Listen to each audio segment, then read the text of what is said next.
¿qué lo motivó a aceptar o a solicitar, si en caso es el caso, la candidatura para asambleísta? Bueno, primero un saludo a toda la audiencia, muchas gracias por la invitación. Yo primero me presento, yo tengo 30 años, me casé hace poco más de un año, como muchos jóvenes en el país. Lo que queremos pues es trabajar y arrimar el hombro para construir un mejor futuro. Yo trabajo desde que tengo 19 años, cuando era estudiante de Derecho. En esa época ahí tocaba dividirse entre las clases, las prácticas en un estudio jurídico, y pusimos un pequeño negocio familiar, un cyber. Ahí realmente teníamos una jornada larga, pero bueno, valió la pena, ayudando a mantener la casa también. Y desde el 2012 yo entré a participar con el movimiento Suma por invitación de Mauricio Rodas, de Guillermo Celi, actual presidente encargado y por cierto quien lidera la lista nacional de asambleístas, Manaba, de la alianza Creo Suma al día de hoy. Y en ese entonces acepté ser candidato asambleísta, por cierto, cuando por supuesto con Mauricio Rodas recién arrancamos con el proyecto de Suma, quedamos en cuarto lugar. A partir del año 2014, luego de las elecciones en donde pues la oposición ganó 9 de 10 alcaldías y la joya de la corona fue precisamente la alcaldía de Quito con Mauricio Rodas y Suma, que de hecho ganó 4 de las 10 ciudades más pobladas del país. A mí me encargan la directiva provincial de Guayas. Y desde entonces hemos venido recorriendo toda la provincia. Bien, pero la pregunta específica fue, ¿qué lo motivó a estar en esta elección? Eso preguntaba Carlos Alberto. Está bien que se haya presentado y nos parece muy importante, pero ¿qué es lo que motiva ahora para estar en la asamblea? Porque usted ya ha participado políticamente, como decía, en algunos sitios, pero ¿qué le motiva ahora estar en la asamblea? Bueno, después de haber recorrido durante 2 años gran parte de la provincia del Guayas, hay mucha necesidad. Y a mí principalmente me preocupa la situación de los jóvenes.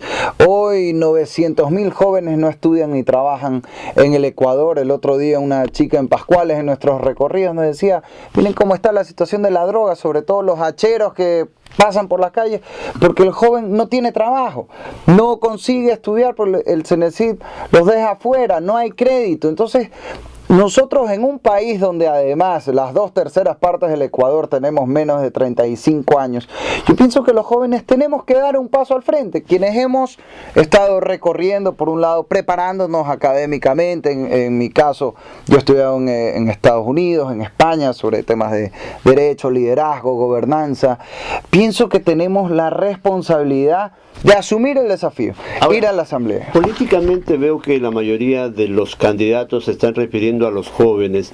¿No será acaso que hay un interés, puesto que de alguna u otra manera los jóvenes de 16 años ya pueden tener un voto optativo y que ahí puede estar la gran masa como para poder ganar votos, o es que realmente hay una verdadera preocupación por ese sector? Bueno, primero, en mi caso, es una preocupación bastante egoísta porque yo soy joven, yo tengo 30 años y por supuesto me preocupa la situación de nuestra generación. Hay un factor electoral, por supuesto. 2/3 partes del país tenemos menos de 35 años y por tanto lo lógico es que haya una representación contundente de la juventud en un espacio como la Asamblea Nacional.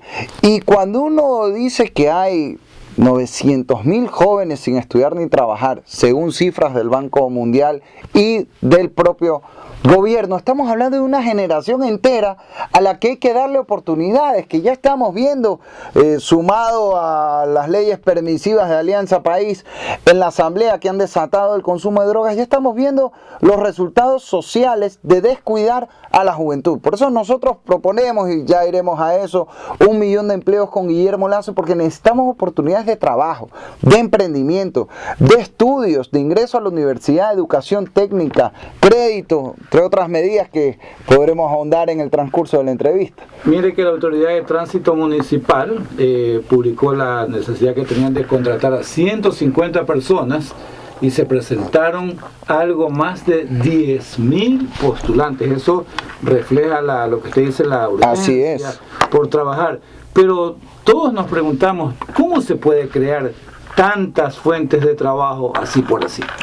Mire, primero hagamos un diagnóstico cortito de la necesidad.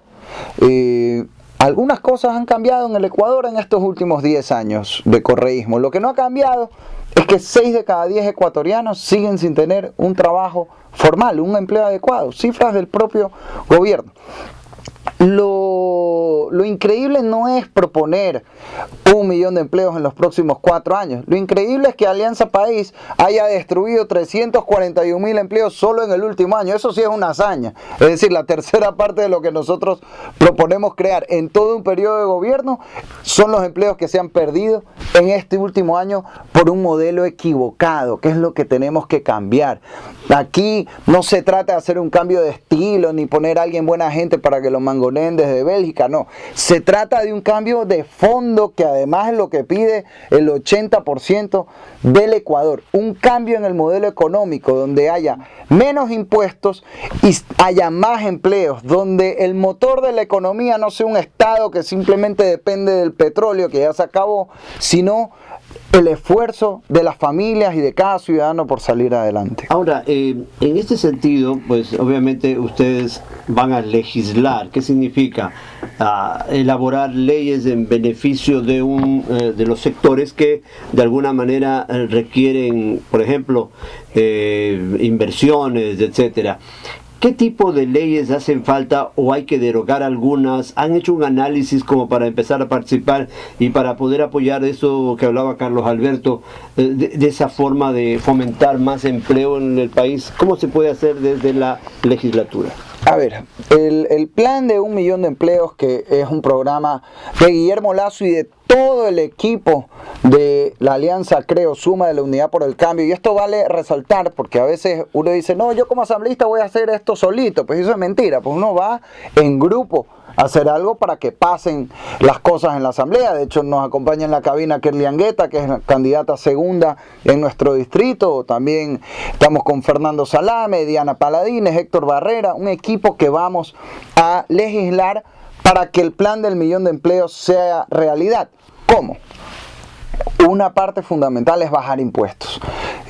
Nosotros planteamos eliminar 12 impuestos hasta ahora. Si aprueban la ley de plusvalía serán 13 impuestos para devolver 3.000 millones de dólares al bolsillo de las familias, porque necesitamos que la gente tenga plata en el bolsillo. El día de ayer estábamos en el mercado de la ladrillera con Kerly, con Fernando, con mi alterna Maggie Padilla, recorriendo, y nos decían dos señoras, Nelly y Adriana, que venden verduras, dice, la venta está floja. Incluso en diciembre, que uno espera que se reactive un poco la cosa, no hay billete. Entonces, si bajamos impuestos, el precio de las cosas disminuye, la gente tiene más plata en el bolsillo, compra más, los negocios venden más, y así se incentiva la contratación de personal. Bien, hablabas de una cantidad importante de más o menos 3.000 millones de dólares. Así es. Anualmente, obviamente. Así es, que se devuelven a las familias. Vamos a volver a preguntarle y cuál será el sector perjudicado de estos 3.000 millones de dólares. Vamos a hablar después de una pausa comercial aquí en Tras el Poder, en la radio de la Universidad Católica. Va a haber 3.000 millones de dólares que no van a entrar al fisco por la eliminación de impuestos. Eso podría significar dos cosas: una disminución del Estado y también una disminución de trabajadores estatales, que puede causar también, yo diría, un gran problema si votamos a tanta gente. Claro, eso sería contraproducente. ¿Cuál es la mejor forma para poder empezar a achicar el Estado sin mayores consecuencias en la parte social? A ver, primero partamos de una premisa. Nuestra propuesta principal y nuestro gran objetivo es crear 1 millón de empleos, y obviamente eso no se logra si uno empieza despidiendo gente. Entonces nosotros no prevemos ningún recorte masivo de empleo en el sector público, es lo que hemos conversado y lo ha manifestado públicamente Guillermo Lasso, pues es un tema por supuesto del Ejecutivo, no de la Asamblea, sí. Pero ese no es el objetivo. Ahora, Pero primero dimensionemos el impacto de esta reforma tributaria. De acuerdo. Yo creo, desde mi punto de vista, que obviamente disminuir impuestos va a crear mayor liquidez, sobre todo en los sectores productivos, y como usted dice, podrían generar esa posibilidad de mayor trabajo, ¿verdad? Pero de alguna manera también el gobierno va a estar, según los analistas, va a estar con una deuda acumulada de más o menos 11.000 millones de dólares que tendría que pagar si en caso las deudas se siguen acumulando del actual gobierno. Entonces, ahí, ¿cómo vamos a hacer si vamos a quitar impuestos cuando realmente el país necesita dinero? Inclusive, sin mandar a nadie a la casa, ya hay una deuda que sobrepasaría los 10.000 millones. A ver, la deuda total hoy sobrepasa los 40.000 millones, y lo primerito que hay que hacer desde el gobierno, eso Guillermo Lasso tendrá que sentarse, es a ver las condiciones de la deuda, porque hay contratos clandestinos, por ejemplo, los de la preventa petrolera con los chinos. Pero primero, en el tema de impuestos, cuando nosotros decimos que eliminamos 12 impuestos, no estamos hablando de los impuestos que significan gran recaudación para el Estado. El 80% de la recaudación tributaria es impuesto a la renta, que no lo vamos a tocar, y el IVA, que lo vamos a devolver al 12% como está previsto en mayo. Es decir, aquí no estamos hablando de una reforma tributaria que va a tener un impacto enorme en las finanzas del Estado, porque esto es importante dimensionarlo.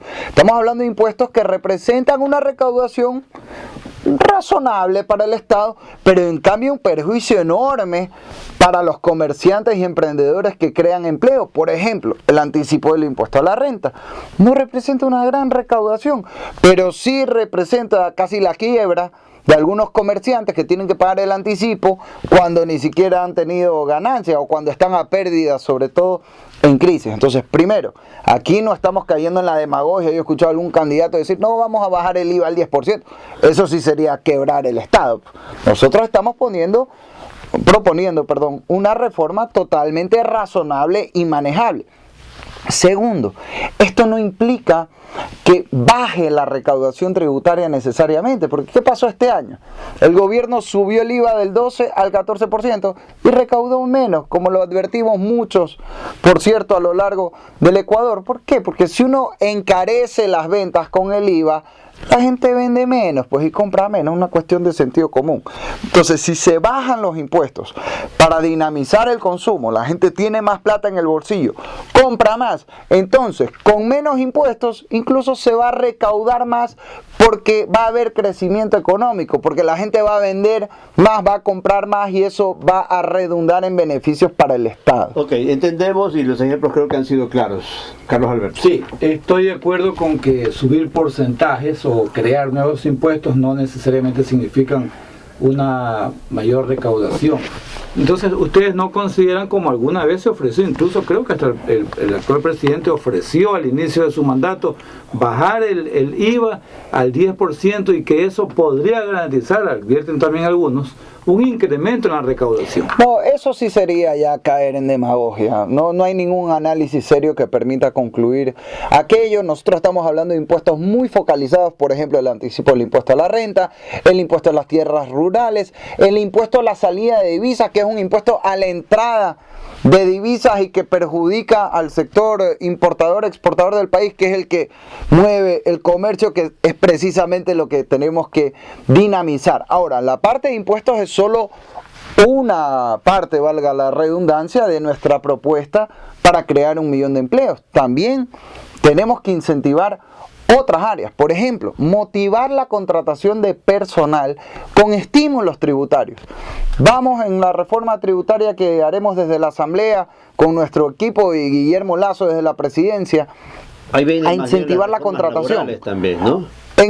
Hay una cuestión tributaria específica y es que si una empresa contrata a 10 nuevos empleados, vamos a permitir que deduzca de impuestos el costo equivalente a 20 para dar así un estímulo agresivo a la contratación de personal. Y también en el caso de contratar a un beneficiario del bono de desarrollo humano, vamos a permitir que se deduzca el doble de ese costo laboral.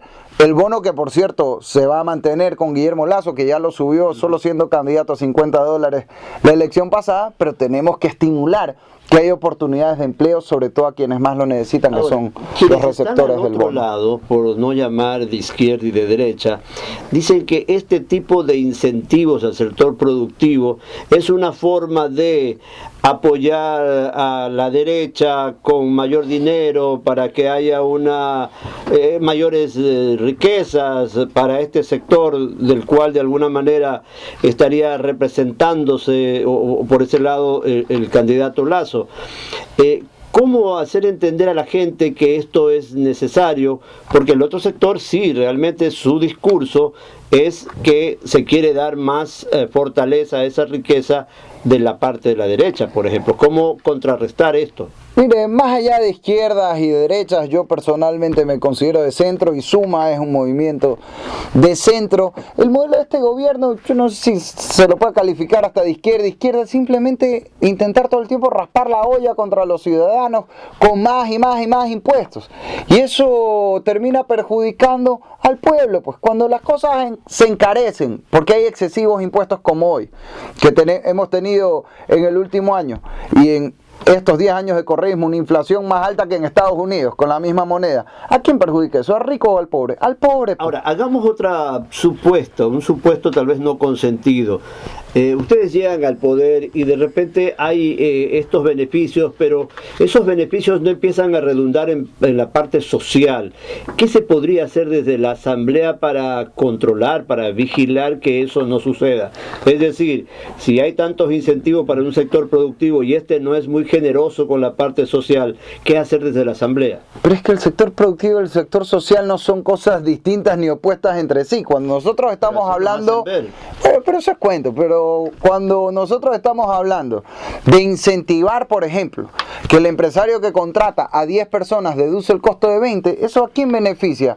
Al pueblo, pues al trabajador que va a tener más oportunidades de empleo digno, porque hoy, enfrascados en estos discursos de cafetín que a veces nos tienen desde el gobierno hablando todo el tiempo, resulta que 6 de cada 10 ecuatorianos no tienen trabajo. Pues ese es el problema que tenemos que resolver, y eso para mí no es un problema ni de izquierda ni de derecha, es un problema ciudadano que la clase política, quienes aspiramos a estar en la Asamblea como equipo, yo que encabezo la lista, Kerly Angueta, Diana Paladines, Fernando Salame, Maggie Padilla, todos los candidatos de la 21-23, vamos a ir a resolver. Más allá de si le quiere poner la etiqueta de izquierda o derecha, es lo de menos. Lo que la gente quiere es trabajo, es empleo, y cuando a uno le dan un empleo no le pregunta al empleador, oye, ¿usted de qué ideología es? Para ver si quiero trabajar o no. La gente quiere trabajo, vender más. Y por supuesto, vamos a garantizar que el Estado cumpla su rol fundamental, que es el de protección social. Por eso vamos a mantener el subsidio al gas, por eso vamos a mantener el bono de desarrollo humano. Ahora, por eso vamos a... ahí porque de alguna manera un subsidio, y un poco virando las noticias a nivel de todo este momento, el gran contrabando que existe hacia los países vecinos se está dando justamente en cuanto al gas y inclusive la gasolina, porque todavía sigue siendo la más barata. Eso no quiere decir demagogia, porque realmente ahí sí hay que ajustar precios. En el caso de los subsidios, en plena crisis, eliminar un subsidio al gas sería un suicidio social. Es algo que no sería sostenible. El subsidio al gas representa un porcentaje razonable para el Estado. Pero en cambio, si se elimina, eso representaría un golpe durísimo, sobre todo a las familias de clase media y popular, que deben ser la prioridad de un gobierno. Y si eso implica que haya, en este caso, un subsidio que es necesario socialmente, pues hay que mantenerlo. Lo que no se puede mantener es a Freddy Ehlers abrazando árboles porque es amigo del presidente. Pues esas son las cosas que por supuesto no vamos a mantener. Si van a apoyar o no las cocinas de inducción, ese proyecto se lo vamos a consultar en el siguiente bloque. Hacemos una pausa. Allá ustedes los políticos también. Solo decimos nada más. Está bien. Continuamos en Tras el Poder. Estamos conversando con el abogado Héctor Yepes Martínez, candidato a primer asambleísta en el distrito 2 de Guayas, que comprende las parroquias Tarqui y Pascuales de Guayaquil. ¿Qué vas a hacer, Efraín? ¿Compras o no compras la cocina de inducción? Yo creo que estoy pensando todavía. Vamos a ver qué pasa con el próximo gobierno y a la final decidir. Y justamente esa fue un poco la pregunta de lo que hacía Carlos Alberto, ¿no? ¿Creen que este sistema de cocinar ya con electricidad y no con gas por el gran subsidio que tiene esto, deberíamos mantenerlo? ¿Van a apoyar desde la asamblea? ¿Qué vamos a hacer en ese sentido? Yo le contaba mi caso personal en el corte. Yo vivo en casa alquilada. Mi cocina de gas está ahí media patuleca, está media averiada. Y fui a tratar de comprar una cocina, otra de gas. Está carísimo, porque le han puesto un arancel, si mal no recuerdo, del 100%. Y en cambio las cocinas de inducción tengo que hacer toda una instalación eléctrica en la casa que ni siquiera es mía. Y después cuando esté en otra casa ya se me agotó el cupo para que me ayuden con eso. Infiero que no está de acuerdo. A ver, yo no estoy en desacuerdo con las cocinas de inducción. Quien quiera que la compre, como todo en la vida. Ya. En lo que sí estamos en desacuerdo es que el gobierno le quiera meter por las narices las cocinas a la gente. Todos tenemos derecho de cocinar con las ollas, con la cocina que nos dé la gana. Pues no puede ser que por promover un programa que le interesa al gobierno quieran perjudicar la libertad de las familias y sobre todo de las amas de casa para cocinar donde quieran. Nosotros en ese sentido vamos a quitar el arancel excesivo que se le ha puesto por un capricho del presidente de las cocinas de gas, y pues quien quiera comprar una cocina de inducción, enhorabuena, esa será la libertad de cada uno, porque si son tan buenas las cocinas de inducción como dice el gobierno, entonces no hay para qué obligar a la gente a comprarla. Pero sería partidario de, eso sí, mantener el subsidio que se ha ofrecido para quienes utilicen la cocina de inducción. Sí, eso a mí me parece razonable, pero sin encarecer excesivamente las cocinas de gas, y que sea el pueblo quien elija cada uno cómo quiere y con qué quiere cocinar en su propia casa. Bueno, hablemos ya de otros temas de carácter político. Los analistas hablan de que mucho se podría ofrecer desde la parte de los asambleístas, tirar al tacho algunas leyes, cambiar algún tipo de organismo gubernamental, pero se dice también de que tanto la Constitución como los estamentos del gobierno están tan bien blindados, por llamarlo de alguna manera, que va a ser muy difícil desde cualquier organismo cambiar, o desde la legislación o desde la asamblea cambiar leyes, porque están blindados, y que la única solución sería, para desmontar todo el correísmo que llaman algunos, sería a través de consultas populares o referéndum. ¿Qué nos puede decir usted al respecto? ¿Esto es tan cierto como se están afirmando, o se puede desde la asamblea empezar a hacer cambios que de alguna manera cambien, y valga la redundancia, esta forma de hacer gobierno?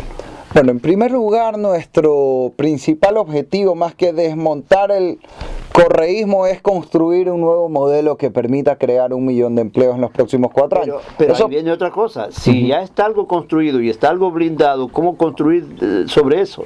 Sí, eso primero como aclaración, ¿no? Nosotros vamos a proponer soluciones para la gente más que hacer solo oposición.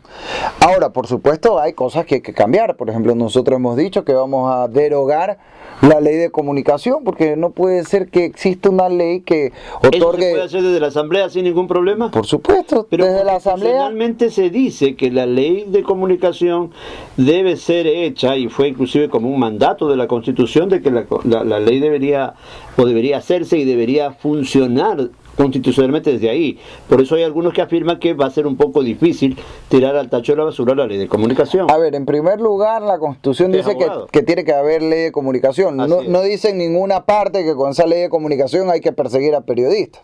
O sea, para empezar.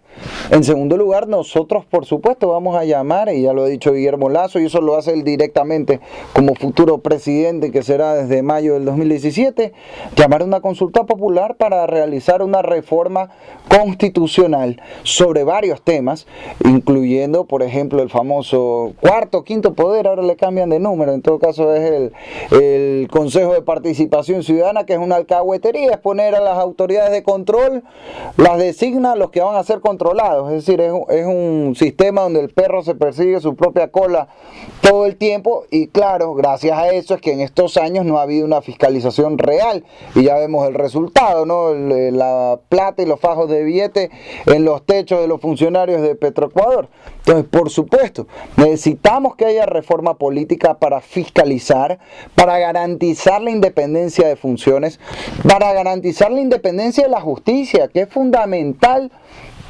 primero, para defender los derechos de la gente. Con justicia independiente nunca hubieran metido mano a los fondos de los maestros, ni le hubieran quitado el 40% al seguro social, ni hubieran aprobado la reelección indefinida, que también es parte de lo que vamos a consultar para que no haya reelección indefinida. Para desmontar, por ejemplo, una corte o algo por el estilo, debe haber ahí muchos cambios. O sea, no es tan fácil como tal vez ustedes lo plantean. No, es que fácil no es, pero cuando se quiere se puede.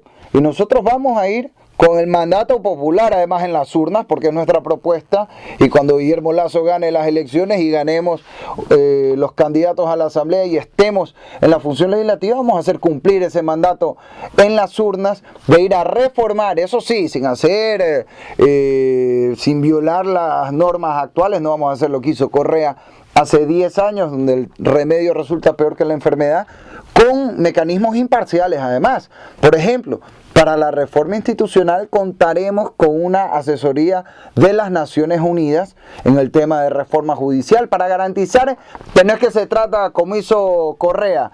No, él decía que las cortes eran social cristianas, ahora le meten mano verde y las cortes son de Alianza País. No. Aquí no se trata de que Guillermo Lasso sea el nuevo dueño de la justicia ni de las instituciones del país, sino que tengamos instituciones independientes que defiendan no al caudillo de turno, sino a los ciudadanos, y que garanticen reglas claras a todos, lo cual también es fundamental para que haya seguridad jurídica, para que vengan inversiones y para que se haga realidad nuestra propuesta de crear 1 millón de empleos en los próximos 4 años. Cambiar la forma como se manejan las universidades también ha sido otra de las propuestas.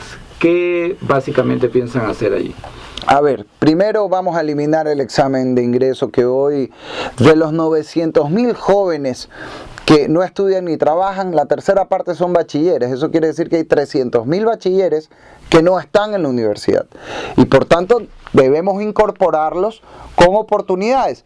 Un preuniversitario público que permita a los estudiantes nivelarse, garantizar y respetar la autonomía universitaria, fortalecer o casi que crear de nuevo, porque Correa dejó de lado el CECAP. Necesitamos educación técnica, si no se trata de que todo el mundo necesariamente pase 5 años en la universidad. A veces con oficios de 1 o 2 años se puede ya tener una carrera en el siglo XXI, donde a veces termina ganando más que el que se graduó de abogado o ingeniero.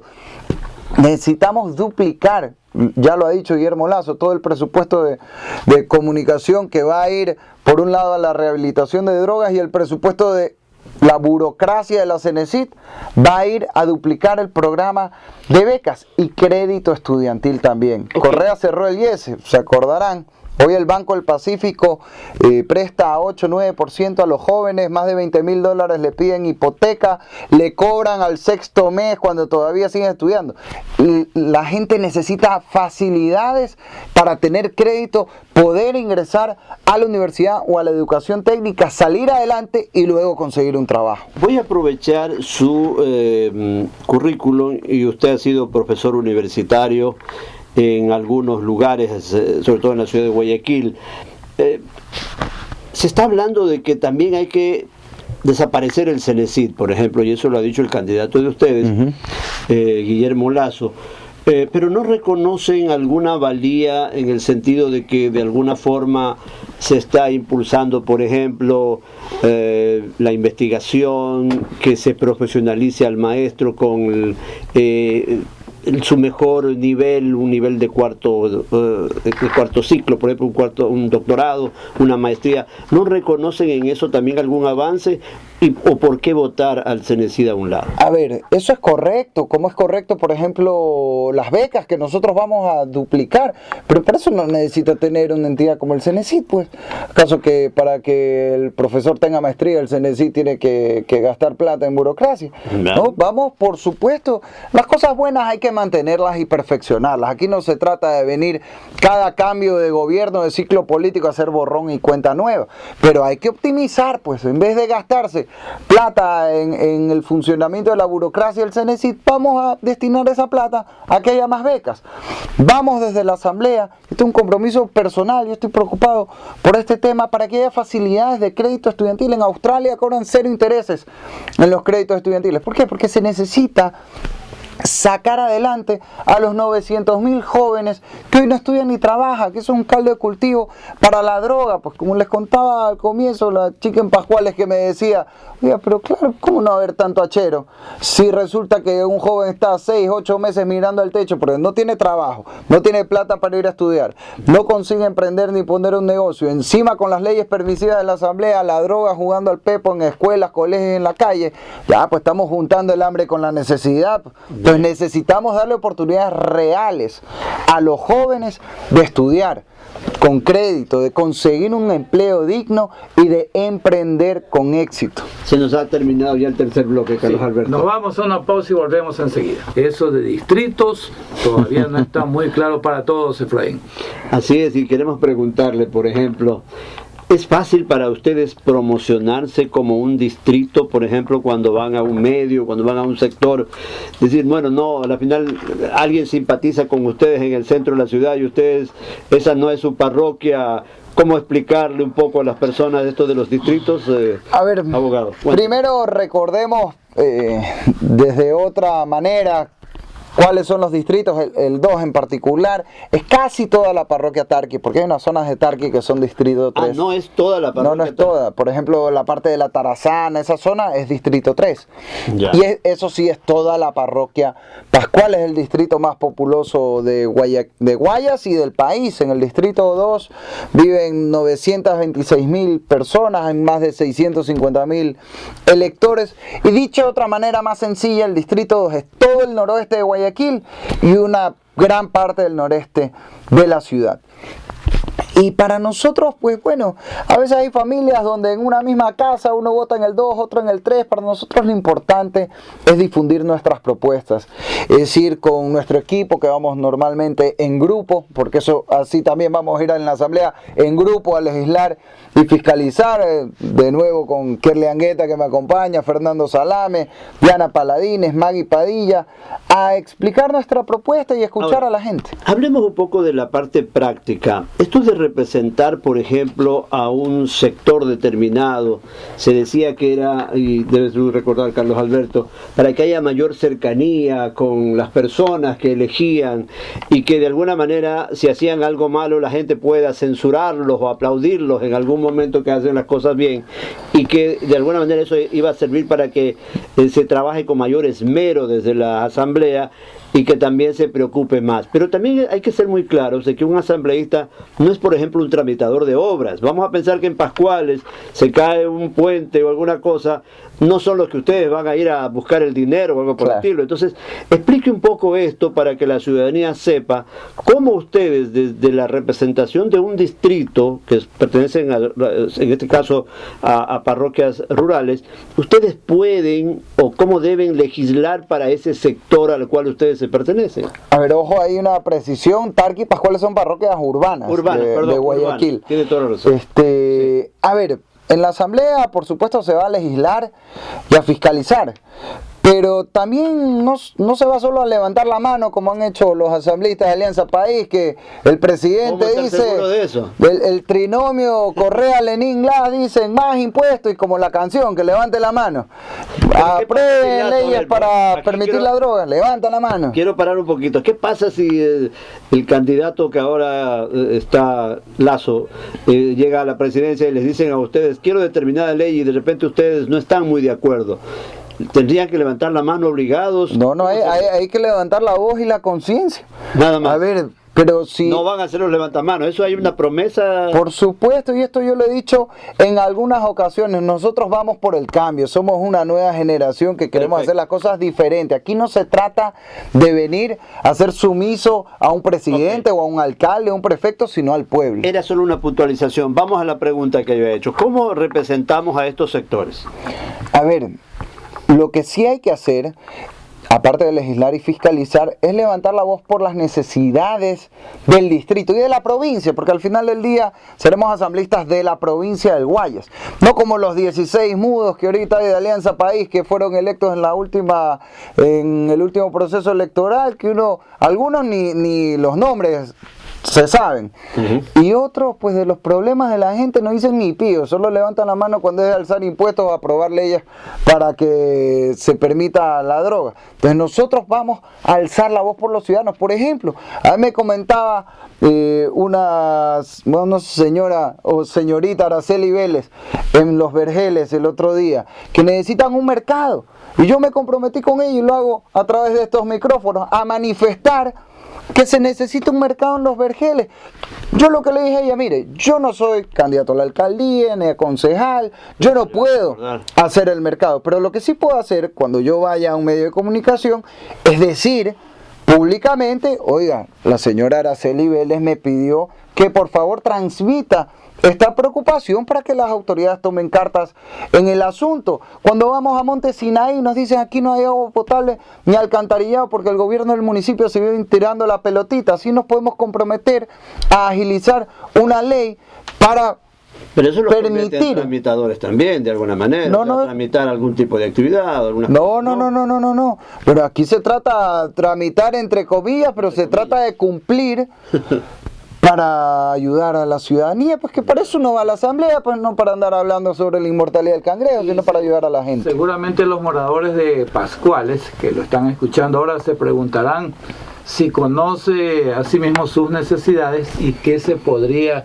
legislar, en este caso a favor de ellos, específicamente de Pascuales. ¿Qué les dice? A ver, en cuanto al tema de legislación, y en Pascuales también hay zonas, ojo, de la parroquia Pascuales, que es mucho más grande de lo que normalmente uno denomina Pascuales, incluye hasta Flores Bastión, donde hay todavía lugares que necesitan, por ejemplo, el tema de la legalización, donde no hay obras, donde a veces dice, no, como no tienes el terreno legalizado, no puedo entrar a dar servicios públicos. Eso es una reforma puntual que en nuestro distrito hay que impulsar. Los servicios públicos, agua potable, alcantarillado, energía, son derechos de las personas, no de los propietarios de inmuebles. Y por tanto, todas las personas, tengan legalizado su terreno o no, merecen servicios públicos por parte del gobierno, sea municipal, provincial o central. Y eso es algo que hay que aclarar en la ley, porque aquí ha habido algunos vacíos y un criterio además del Procurador General del Estado que ha permitido que el gobierno y municipio se tiren la pelotita con algunos sectores de la ciudad, principalmente los que están en nuestro Distrito 2. Ahora, les hago una pregunta, tal vez no soy un experto en cuestiones de ciudad, pero por ejemplo, tal vez a esos sectores le puede hacer falta leyes que puedan combatir la droga, por ejemplo. Otro que podría ser el medio ambiente, cuidar el medio ambiente, de alguna manera eso ayudaría. Usted estaba hablando, por ejemplo, del agua potable, ese tipo de cosas, pero yo creo que, por ejemplo, el ordenar mejor la parte esta del medio ambiente, ahí hay muchos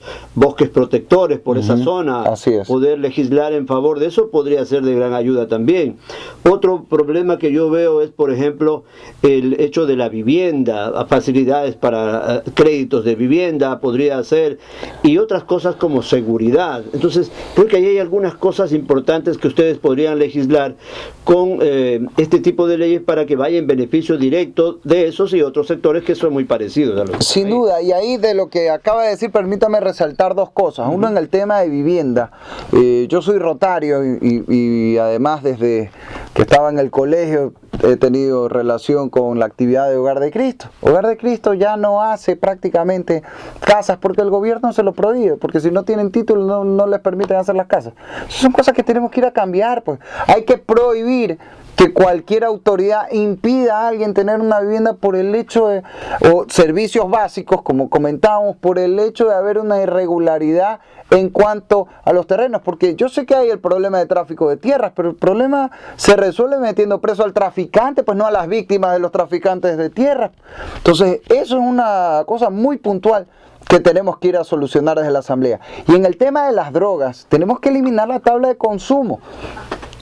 Eso por un lado. Por otro lado, desde el gobierno, ya ha dicho Guillermo Lasso, que va a utilizar todo el presupuesto de propaganda de este gobierno en centros de rehabilitación para quien ya está, sobre todo con el problema de la H, que es el más grave. Y por otro lado, en prevención hay que fomentar, y esto también es un tema de gobierno, las actividades culturales, deportivas y lo que hablábamos hace algunos minutos. Oportunidades reales de trabajo, por eso nuestro plan de crear 1 millón de empleos, oportunidades de emprendimiento, por eso vamos a permitir que se cree la empresa en un día, y oportunidades para estudiar, y por eso crédito educativo con facilidades para los jóvenes. Así prevenimos también el consumo de drogas. También vamos a escuchar a Kerly Angueta, que a propósito además es estudiante aquí en la Universidad de parte de la casa. Y también se postula, está en el segundo puesto. Segundo puesto del Distrito 2.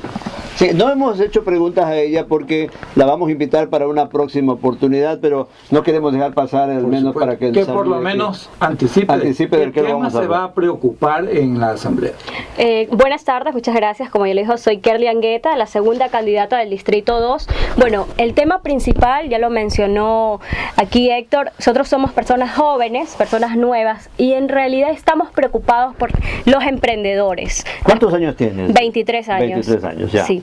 Entonces... Todavía se puede decir la edad, no hay ningún problema. No hay ningún problema. Yo sé que es una falta de educación preguntar la edad de una mujer, pero al menos para que en la radio tengan una idea de con quién estamos hablando. Sí, por supuesto. Entonces queremos enfocarnos en los jóvenes que son emprendedores y que hoy en día no tienen oportunidades. Al basarnos en los jóvenes emprendedores, también detrás de ellos hay un padre y una madre que quizás hoy en día está sin trabajo o ya han pasado de su edad, son adultos mayores y tienen a un hijo que quiere trabajar o que quiere incentivarse en algo, pero no tiene la oportunidad, que es el dinero. No tiene cómo recurrir a un banco o un centro porque quizás no cumple los requisitos. Con Guillermo Lasso queremos capitalizar con $1.000 millones para que todos los jóvenes, toda la gente tenga oportunidades. Y es así como vamos a garantizar su seguridad económica y su seguridad de vida, dando a estas personas oportunidades y que sus padres también, al final del día se van a beneficiar porque tienen a un hijo trabajando y siendo productivo y vamos a ayudar a la economía, que es lo que queremos con Guillermo Lasso. Definitivamente necesitamos otra hora para hablar. Con ese anticipo ya tenemos para otro programa. Así es. Queremos agradecer muchísimo a nuestro invitado del día de hoy, el abogado Héctor Yepes Martínez, 30 años, joven, que está de candidato para la primera asamblea por el Distrito 2, ¿no? Como primera asambleísta para el Distrito 2, que comprende las parroquias que ya habíamos hablado, parte de la Tarqui, porque no es toda la Tarqui, casi toda, y también Pascuales, donde se come el buen maduro con queso. Y la fritada. Y la fritada. Gracias a ustedes. Muchísimas gracias. Éxitos en su campaña y pues obviamente ojalá podamos tenerles próximamente para seguir conversando de esto que significa el beneficio de leyes o leyes bien hechas para un beneficio para nuestro país. A las órdenes. Y seguir conversando cuando estemos en la asamblea también, que algunos solo de candidatos vienen, ¿no?